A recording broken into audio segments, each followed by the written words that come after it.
What's up, everybody? It is the Orange and Black Insider Bengals podcast, and we are coming at you to talk about the Bengals and the Ravens. A little bit different. Sometimes we do Wednesday night. Sometimes we do in the in-season. We kind of do the Thursday night thing, but with a Thursday night game, we got to get some stuff going a little early. So we are doing that. I'm Anthony Cosenza. He is John Shear. We're going to be joined by a special guest to help us preview a little bit of a late addition to the show, but hey, we're glad to have him. Glenn Martin of 410 Sports Talk, who covers the Ravens. He brings the heat. He brings the heat, but he also brings the knowledge and the passion. So we will be hopefully joined by him in just a little bit here. I'm Anthony. He's John. John, what's going on, buddy? I'm doing well, man. You know, the players have practiced early this week. They're already in Baltimore. It's only right that we kind of go back to our roots for Wednesday night, try to preview this game right. And man, I did the math, and this is obviously the fifth game between these two teams in the past, I think 404 days to be exact tomorrow. Crazy. Which means we've had one game about every 81 days, which is obvious. This isn't the NBA or MLB. This is very abnormal, but this is what happens when two teams are really good in their own division. And like Brian Callahan said, playoff football November. Playoff football November, and there is... Look, I mean, there's a lot to break down with this one, and there is a lot to – I don't know. Some people are saying, hey, man, Bengals lose this one, or if the Ravens lose this one, you know, it could be a sky is falling type of situation. I still don't really see that. I still think there's a lot of football to be played and a lot of big games to be to sort through for both of these teams. But just obviously, I mean, it's not Bengals news, but it is in a way. Some big news hit the division. This is a division that is separated essentially by 1.5 games. Every team is above 500 right now. The Bengals are a game and a half. They're at the bottom of the division at 5-4, but they are just a game and a half back of the Baltimore Ravens right now at 7-3. So, you know, here we go. The Cleveland Browns, who just beat the Baltimore Ravens, John, their franchise quarterback is done for the year with a shoulder issue. Suffered it against the Baltimore Ravens. I think was there like a bone break or some sort of situation in his shoulder where he's got to get that repaired. So Deshaun Watson out for the season. I mean, we have it's the question that everyone's asking, and Mr. Whisper graciously asked it with another one of his donations. What does the loss of Deshaun Watson do for the Bengals' odds for the postseason? I think ESPN analytics came out. It bumped it up from like 36% to 39%. Other entities or simulations are going to give you a percentage around that. I think summersports.com had it around like 40 something percent. New York Times is around that as well. The reality is somehow Deshaun Watson played like his best football in 3 years with that shoulder injury in the second half of that win against the Ravens, which was a remarkable win in many facets. And now it originally was going to go to PJ Walker, who was legitimately one of the worst quarterbacks in the NFL this year. It seems like they're going to start the rookie DTR, Dorian Thomas Robinson, the rookie out of UCLA, who had a really good preseason, but in the limited snaps that he's had in the regular season, he's just been, you know, kind of thrown to the wolves. He hasn't had a ton of time to prepare. Now he's getting a full week of practice to play another divisional game. The Browns are hosting the Steelers, I believe, this week. So who knows, man? Like, the Browns were obviously 6-3. They were in a good position to be one of those wild card teams. They still have a really good defense for the most part. But if Watson was truly on his way back to being the Houston version of himself, any type of drop off from there, it definitely brings up huge questions for them. They're obviously still going to try, and I don't think they're going to tank or anything, but it makes the whole division race completely more wide open than it was on Tuesday.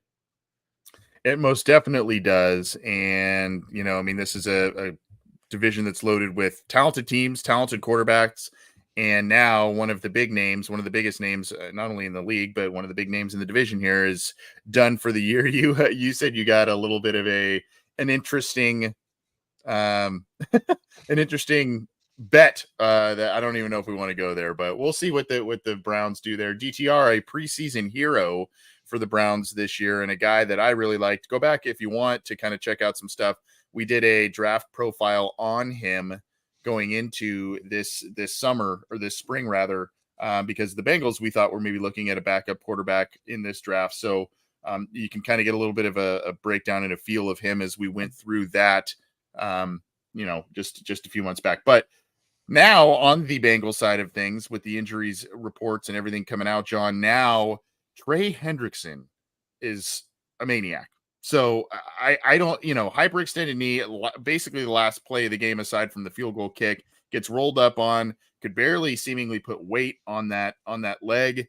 I don't know if he was maybe embellishing what happened there because of to try and get that field goal to be moved back, get a penalty and move that field goal attempt back, or maybe it truly was painful. I tend to believe the latter. I was kind of kidding about the part there. But man, the guy, all of a sudden, Tuesday, he's going through full-blown drills and hitting the bags hard and everything. And so he's going to play. Hyperextended knee, first of all, sounds terrifying. I don't know if anyone's read the description of it, but it's when it just bends too far. I think if most people suffer that, they would think their leg is just broken. Like injuries like this, because I think it's like traditionally a 2 to 4 week recovery process, and that's probably what's going to be for Trey until he feels 100%. I think if this happens during like training camp in the preseason, we're going to look at that 2 to 4 week timeline, and then we're going to track it like we do with Burrow every year. And then we're going to say, why isn't he back yet? It's for obvious reasons. They're just holding him out until the games matter. This is an injury, I think, where they've deemed it he can play through it. And obviously this is a very crucial game. And like you said, he's a maniac. His bones are made of adamantium at this point. He rarely misses time, despite some of the injuries that he's suffered over the past couple of years. And the Bengals recognize that durability with the contract that they gave him this offseason. So I think if this happens earlier in the season, or if it happens in the preseason, he's taking more time off. But I think this just kind of speaks to the person that he is, and the warrior that he is. It does. Unfortunately, his defensive end mate, Sam Hubbard, will not play. And that to me is a big, I know we would have talked about Hendrickson being a big loss just from a pass rush standpoint. But again, we talked about this the other day, John. I think the Bengals have missed, at least in the Houston game, and will miss this week too, the Sam Hubbard setting the edge, helping out in run defense, and doing all of the well-rounded things that he does for this defense against a team that, oh, by the way, is number 1 in the NFL in total rushing yards, the Baltimore Ravens. So that is going to be a big loss there. It appears, I believe, that Josh Tupou may be coming back after getting a couple of games of rest from a shoulder issue. So that may be, there may be some good news there, but no Sam Hubbard on this one. That's going to hurt the Bengals defense. And then, of course, on the other side, depleted receiver court, no T. Higgins, no Andre Yoshivash on this one. It's funny because I think entering the season, it's two positions of total strength for the Bengals, at least on paper. Coming in with Myles Murphy now added to the equation. It's a lot of depth at that defensive end spot, and obviously at receiver you have the starting trio. You have rookies who are developing. Trent Irwin's still there, and we're just seeing that there is still a big difference between the guys who get significant snaps and the guys who are more relied on to be rotated into the game instead of playing 40-50 snaps a game. I think there's a benefit also to just coming off of a bad game, especially for those defensive ends, talking about Cam Sample, Myles Murphy, Joseph Asai. I think there's a benefit to coming back early, kind of just getting it quickly out of your memory. There's just less time to kind of reflect on it. It's just, you have to just go onward and upward to face the next team. Obviously, if Trey Hendricks is not, if he's not out there, then it's a huge liability and it's a huge advantage for the Ravens, no matter who they have at offensive tackle, no matter what they do on offense. So I'm not expecting the world out of any of those reserve defensive ends, but I am curious what the plan is at receiver. Obviously, Trent Irwin's going to start for T. Higgins just like he did last week. Tyler Boyd's going to be looking to redeem himself, and Jamar Chase is Jamar Chase. But Charlie Jones has been practicing in full for the past couple of weeks, but he still isn't activated to the active roster, despite one roster spot being available for him to get that done. And now with Yosef out, like they only have technically 3 healthy receivers on the active roster. I don't know if that means Shedrick Jackson's going to get elevated again. Stanley Morgan has, I think, one elevation opportunity left, but he doesn't really play receiver that much. I'm curious what the plan is at receiver, or if this is just going to be a really tight end heavy game. Yeah, it has to be probably a call up for Jones, but I also think it will be a tight end heavy game, which I don't know how I feel about that one. Given that group, I mean, we've seen some good, some bad, and some ugly out of that group. But hey, you talked about some of the Ravens injuries. We could talk about those all day long, but instead, we're going to bring in the Ravens guy, one of a select, very small, select few people that we rely heavily upon for Ravens coverage. He's one of we don't have his buddy James, but we've got the guy who brings the heat, Glenn Martin of 410 Sports Talk, covering the Ravens, does an excellent job on their YouTube channel and podcast, along with his buddy James. Glenn, what's going on, man? Thanks for coming on. Yeah, appreciate you guys having me. It's a beautiful night in Baltimore. Excited about the quick turnaround to get that Browns game taste right out of the mouth, hopefully quickly. But how you boys doing? We're I think we have that similar taste in our mouths over here as well. Not a great one for the Bengals on Sunday. Kind of feel like, those were two games that I would assume, especially for the Ravens, because they had the lead throughout most of it. But still, I think both teams have to feel like, man, that's a game we should have had. And that's got to be something that's carrying into this week. We talked about some of the injuries here. Let's just kind of start there, if you don't mind, Glenn. No Ronnie Stanley, probably not Marlon Humphrey with the calf issue. He's doubtful. Yeah. Give us a rundown on that if you can, and then maybe some of the options and outlook of replacements for some of the players that are going to be out this week. Yeah, absolutely. So good news is for Ravens fans, the Ravens did avoid major injuries with Marlon Humphrey and Ronnie Stanley, which the assumption was that they were both gone for the season. When you saw Marlon go down with a non-contact injury, it looked like your classic Achilles pop, and then Ronnie was just writhing on the field, rolling around, grabbing at his ankle, which is pretty long documented. He's had a lot of injuries. So the good news is for Ravens fans, it doesn't look to be long-term, but like you mentioned, Ronnie's already been ruled out. Marlon Humphrey will likely eventually be ruled out. He's listed as doubtful currently. No way he plays. I'd be shocked if either play until after the bye week. Disappointing. I mean, the good thing for the Ravens is that they had Patrick McCary, who's the swing tackle, and really just the kind of jack of all trades offensive lineman. He was playing right tackle in the absence of Morgan Moses last week, so he'll switch back to left tackle with Stanley being out. Morgan is expected to return. So it looks like the Ravens will only be without one starter on offensive line, but you guys have seen McCary before. As far as backup tackles go, he's certainly one of, if not the best backup tackle in the league. And so while it's definitely a loss not having Stanley out there, McCary's, he can certainly hold his own and played well in the team's first matchup together. So yeah, it looks like that's really the only concerns that I have. We had some guys miss practice earlier in the week, but then we were able to return to a full participation today.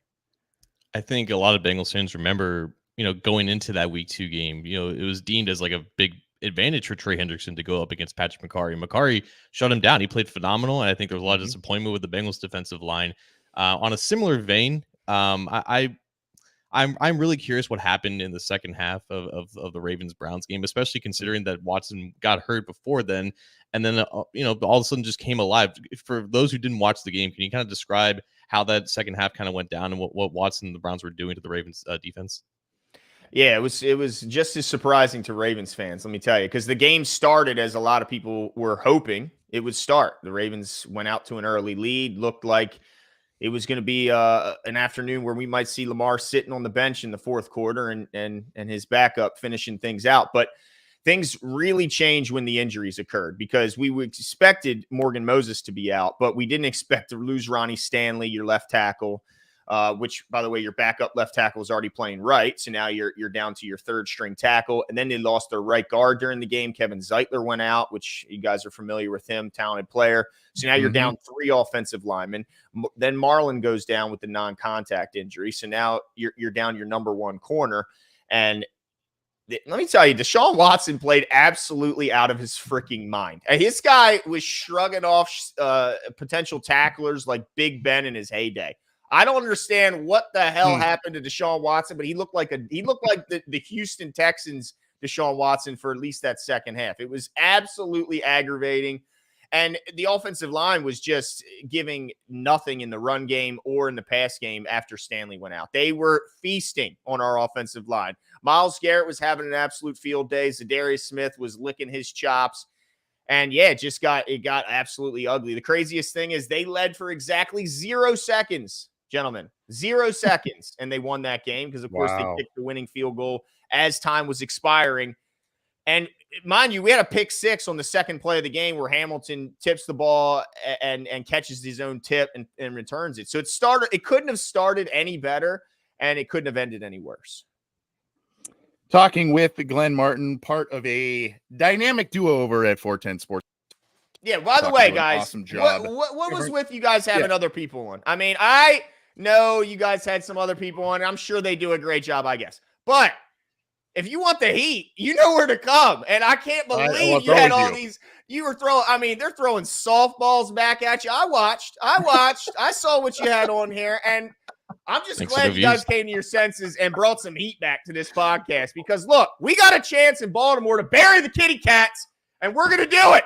Yes. All right. Well, yes. let me go there. I know. Let's do it. I love it. I love the passion. Look, okay, let's say, for instance, whichever team loses, okay, do you feel that this is because I feel like, it will be harder for the Bengals to overcome a loss like this, given their conference record, their divisional record, but we've seen what they could do at the end of seasons. We've seen what they could do when they can get hot. The Ravens are in the driver's seat right now, and even a loss here still kind of has them at least temporarily in the driver's seat. So I guess my point is with each, you said bury the kitty cats. I mean, if the Bengals were to lose this game, do you actually feel truly that this would be kind of the season ender for the Bengals or even the Ravens, given their injuries and different things they're enduring right now? Well, I think it would be certainly a shot to confidence if the Ravens lose. And let me tell you, the fan base will storm the castle and they'll fire John Harbaugh. I mean, it's amazing what 1 week makes the difference in the reaction of the fan base. But I mean, obviously it's 7-4. They're not out of it, and they'd still likely, unless the Pittsburgh Steelers win, I think they'd still be either in first or right up at the top.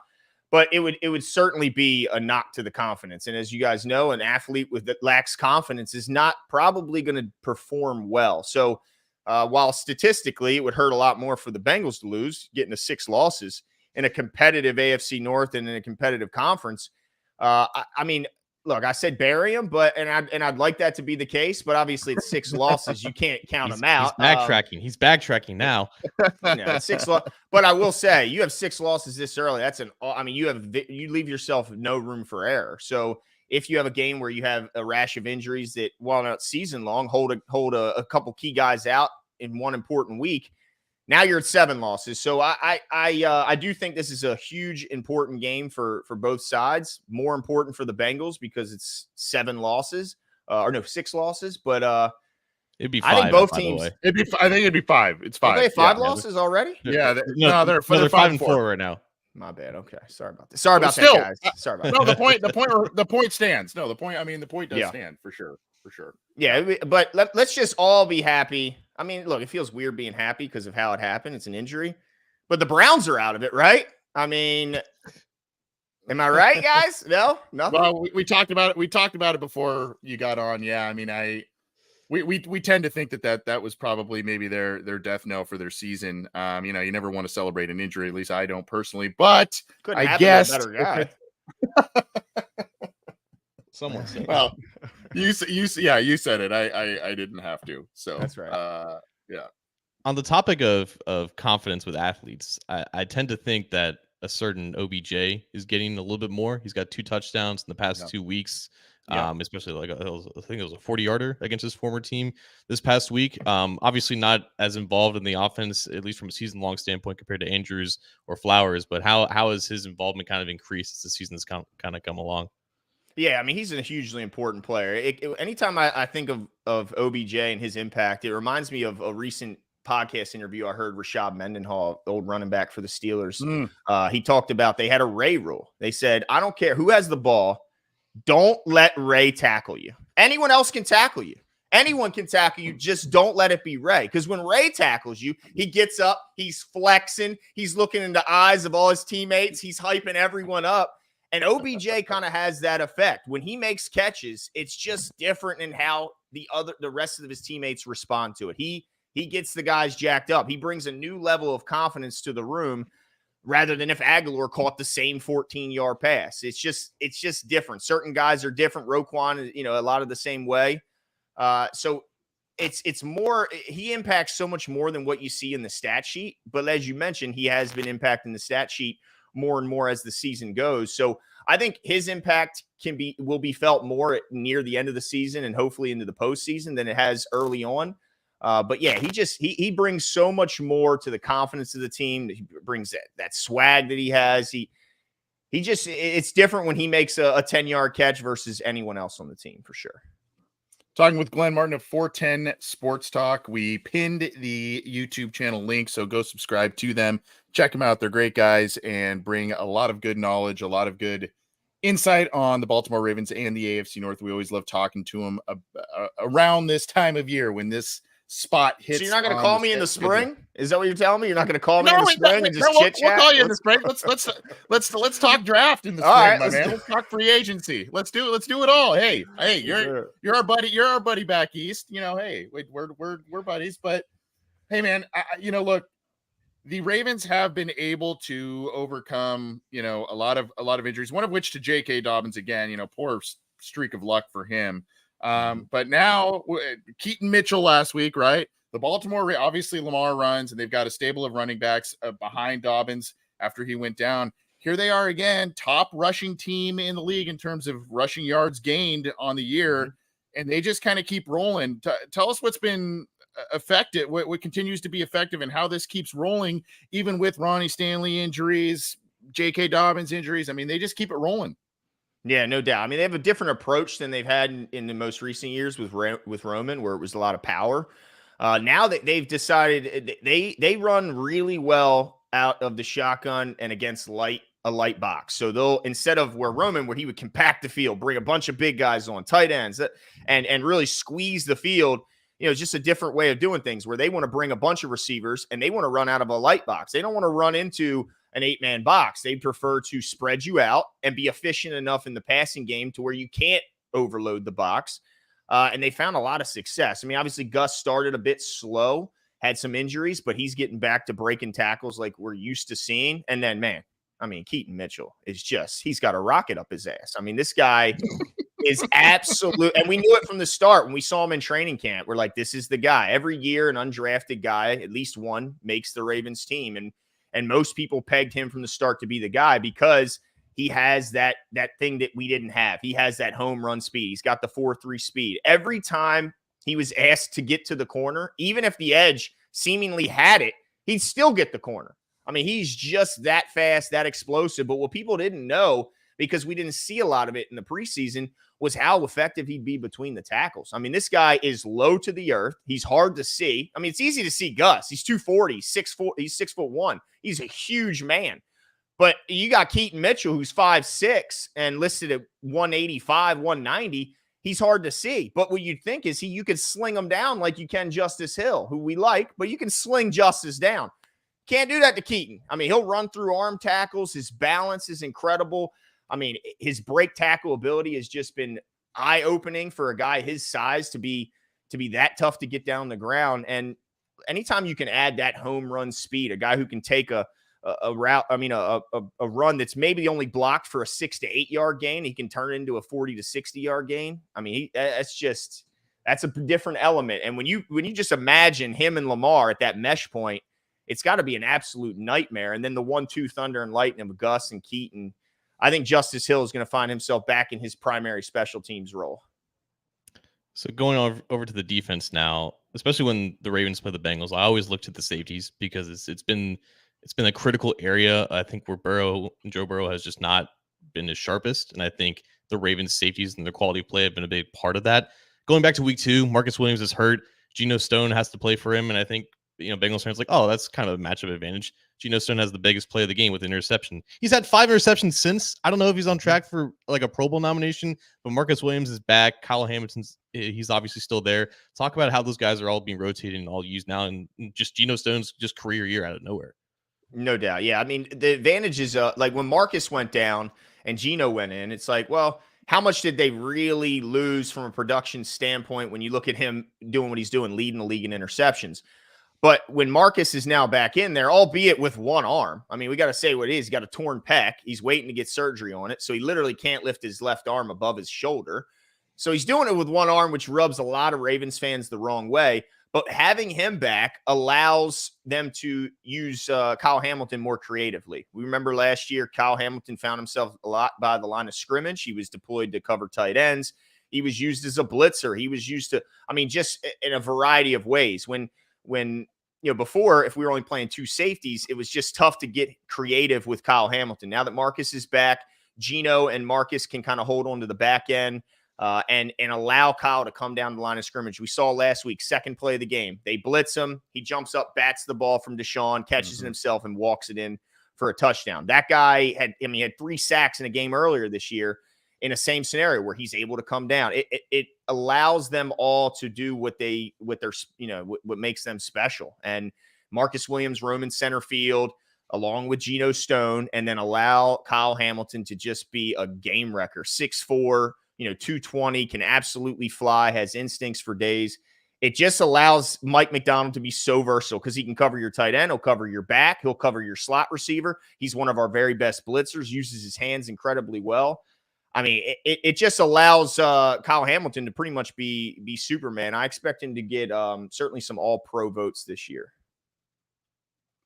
Glenn, what's your assessment of how Lamar Jackson has played this year? Because you look at the stat lines; they're not overly gaudy. 10 touchdown passes in 10 games played. He largely has been taking care of the football, at least through the air. Only 3 interceptions until throwing 2 this last week.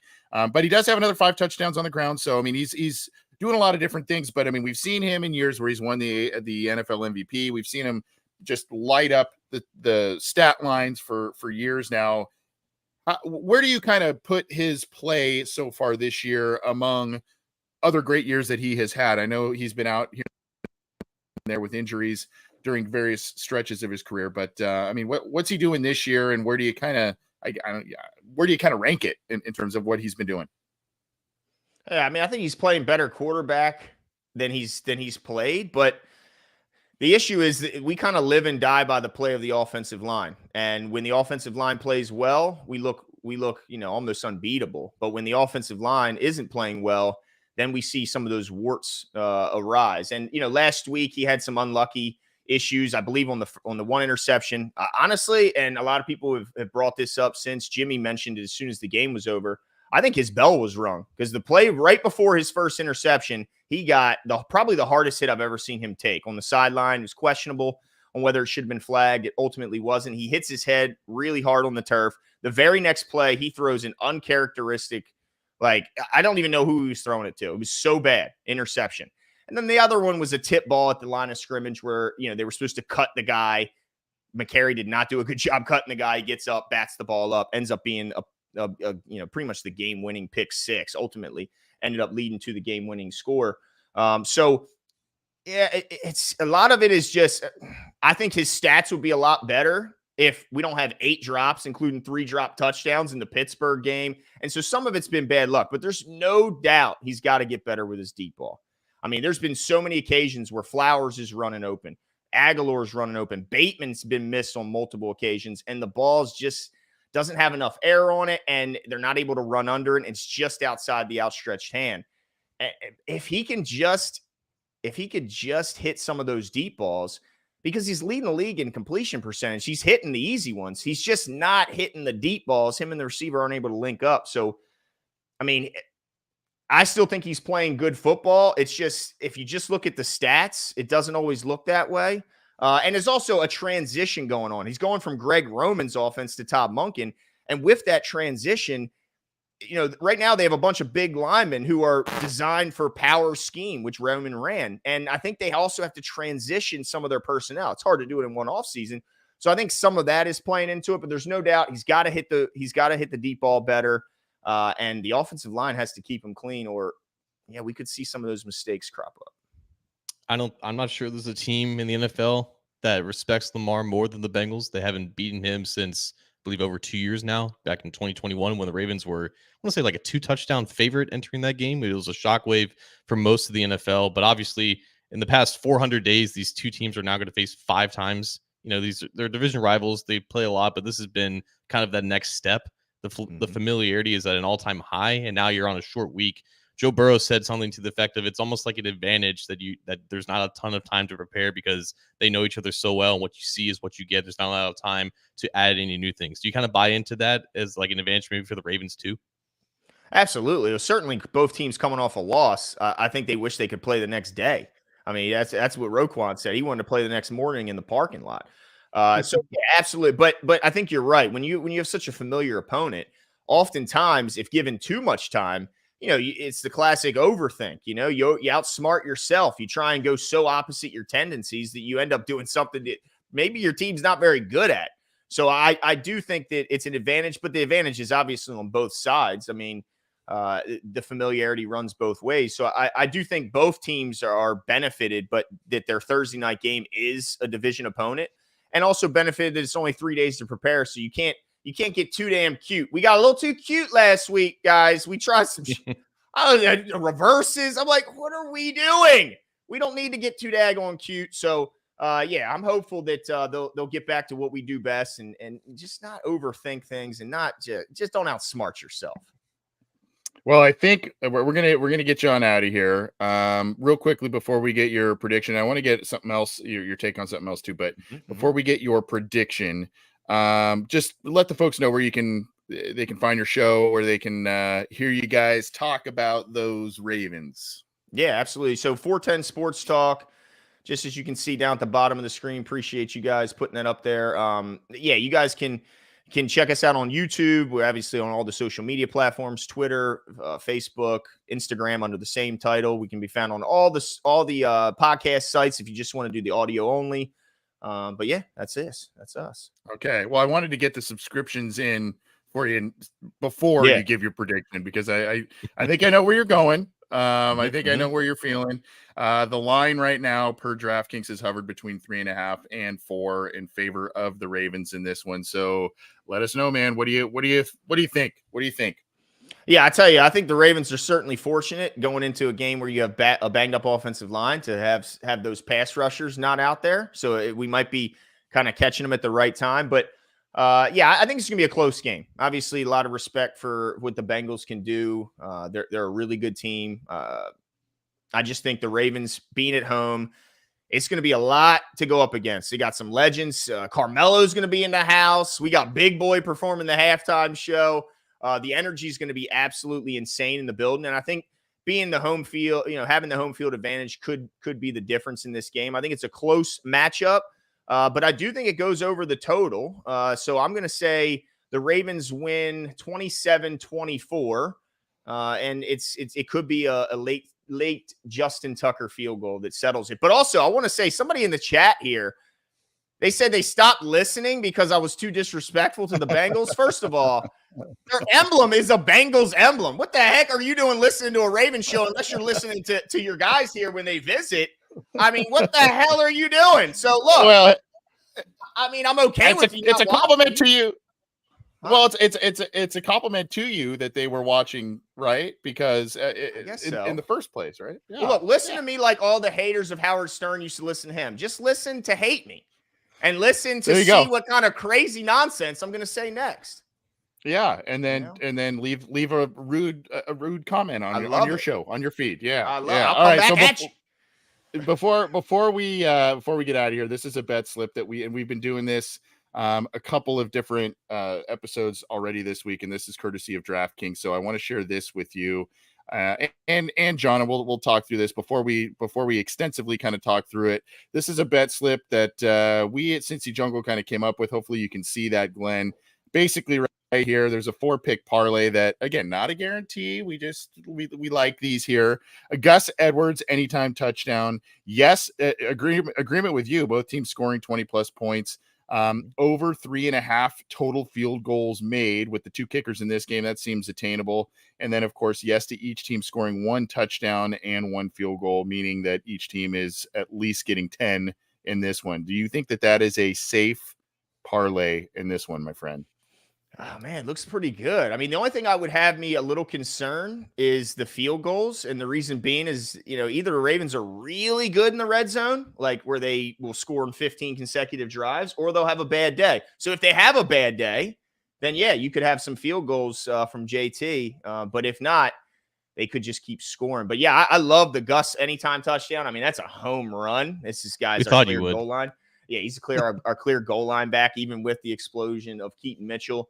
Both teams score 20 plus. Yeah, why not, right? And then the only thing do you guys worry about the 20 plus because it's a Thursday game? A lot of these Thursday games, the offense, I know.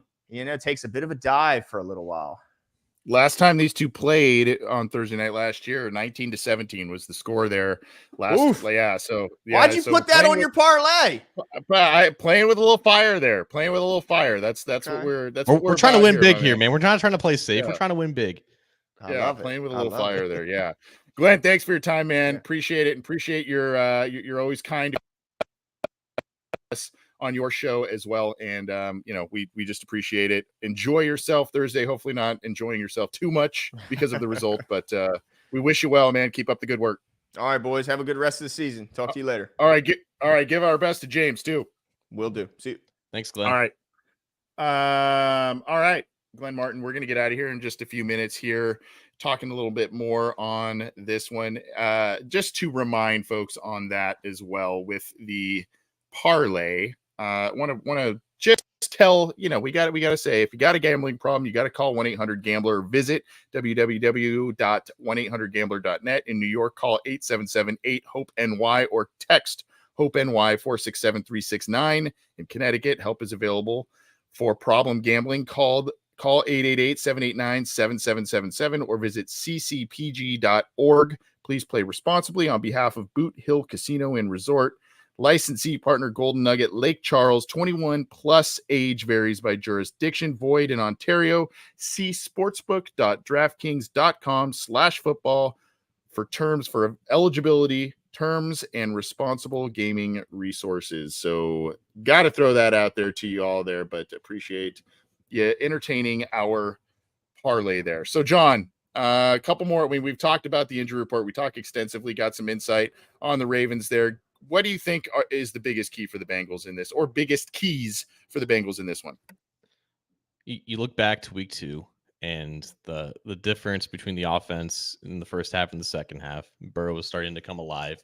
It's been the opposite kind of how the last 5 weeks have been, considering their success opening the game and their kind of lulls that they're experiencing in the second and third quarter. It's still a defense that I don't think this offense has truly figured out, and it's not for lack of trying. I think Mike McDonald, is one of the best defensive coordinators in the league. I think he's on track to being a head coach, considering what he's doing with that roster, despite the injuries that they've kind of incurred. And I still look at, the Ravens, they at least show a lot of 2 high and they rotate into single high. Burrow, specifically against cover 1 and cover 3 defenses, has not been very good in terms of an EPA per play standpoint. And I think that's just because of post-snap rotations, and the Ravens do that better than maybe any defense in the league. It's why they're so good at capping on those deep routes. And I think their defensive line, it still just does get the job done, even if they don't have like an elite rusher. So it's a huge statement game for the offense to establish any type of consistency. If they were to show up for all 4 quarters in this one for the first time all season against this defense in primetime.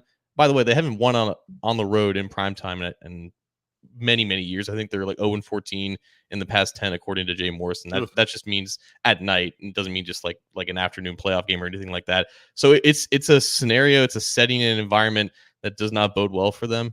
And it just comes down to offensive consistency. I think the defense is going to find ways to kind of bounce back from last week, but man, it's not the greatest matchup for the offense. Well, I mean, look, the other thing is there's just a lot of things going against the Bengals this week, and short week, injuries, going on the road, all that kind of stuff. Both teams hungry for a win. I just really the main thing that I see going for the Bengals is number one, their quarterback, but number two, that we've seen them with which has been perceived to be a back, their backs against the wall, and all of a sudden they come charging back out, despite what seems like, pretty big odds. And that's what it looks like this week. I think it's going to have to, there are a lot of different yin and yang aspects to this game. The Ravens have the most rushing yards in the NFL this year. The Bengals have the least as a team. The Ravens are one of the best, or they have the most sacks accrued on defense as a defense in the league this year. The Bengals, I mean, the offensive line has been better as a whole as compared to years past, but there's been some issues, particularly this last Sunday, and there's been some pressure situations. So that is a problem. And then, of course, you've got the Bengals, that Lamar, as I mentioned, has largely been taking care of the football, just 5 interceptions. He has been fumbling the ball a bit because he runs more often, but he's been taking care of the ball. 2 interceptions this last week. The Bengals are number 2 in the tied for second overall in the NFL on interceptions net. So there's a lot of give and take and yin and yang with this one.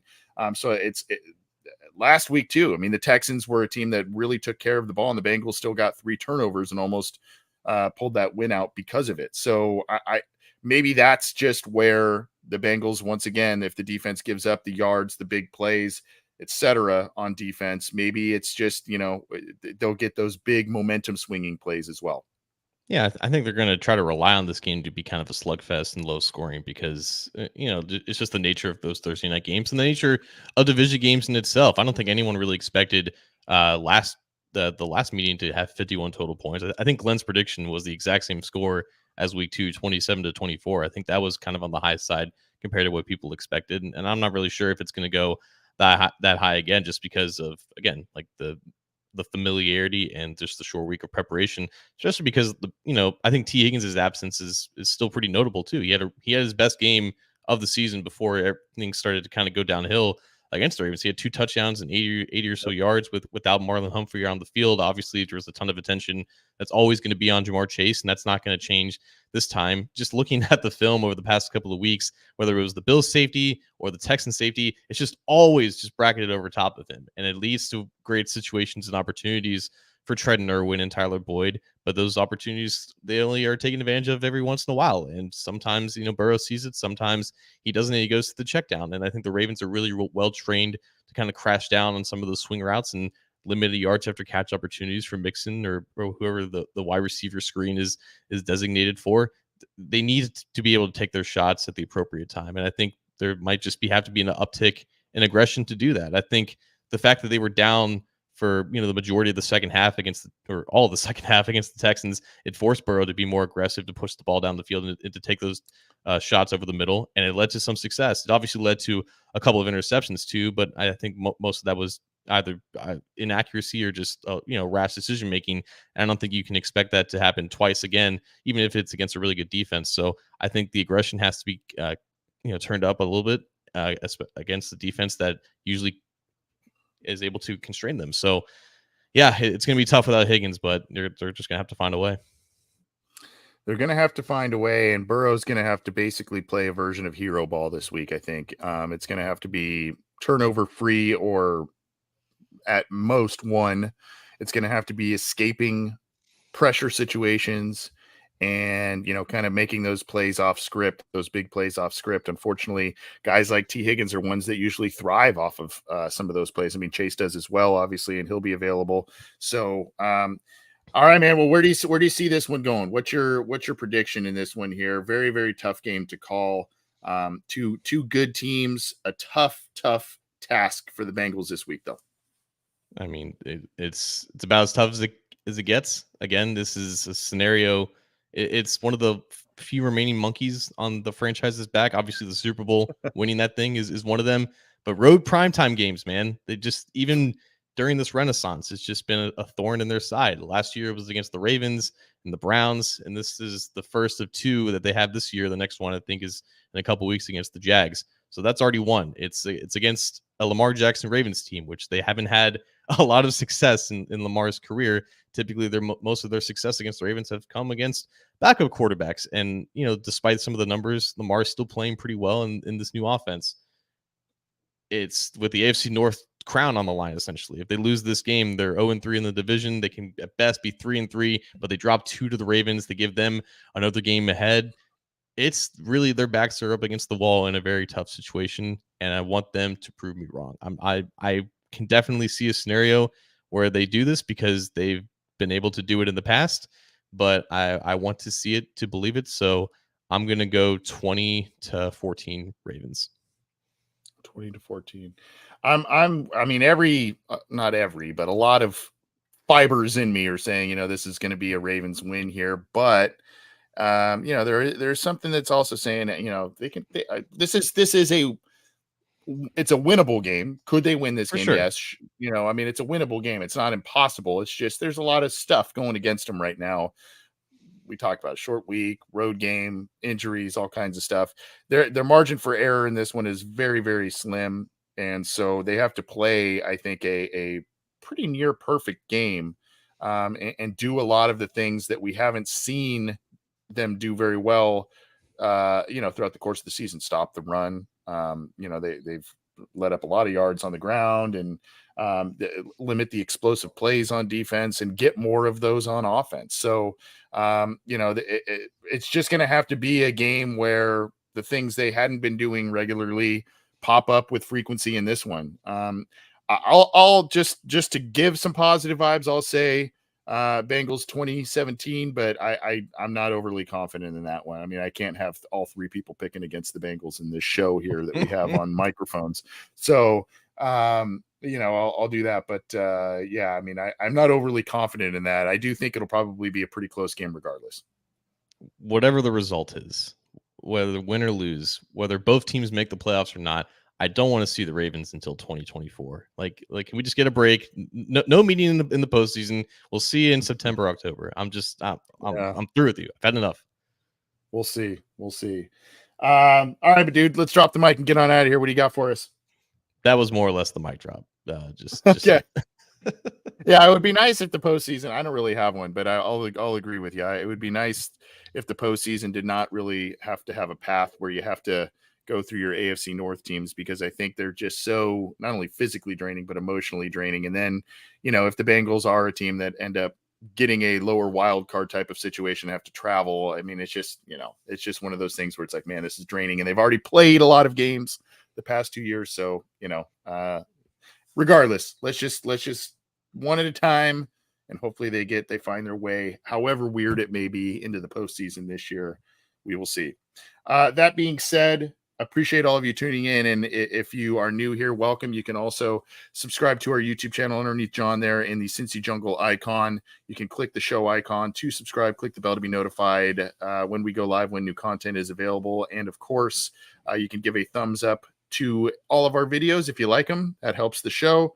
And give a thumbs up to the Cincy Jungle Facebook page. Check out our show and the other shows on the Cincy Jungle podcast channel through your favorite audio streamer. You got to get your news, opinions, analysis, podcasts, videos, etc. on cincyjungle.com, and check out what John's doing at A2ZSports.com as well, breaking things down for the Bengals and the AFC North. Big game tomorrow night. We will see what happens. Bengals, Ravens, Thursday Night Football in Baltimore. Take care. Our thanks to Glenn Martin of 410 Sports Talk, and we will see you all very soon.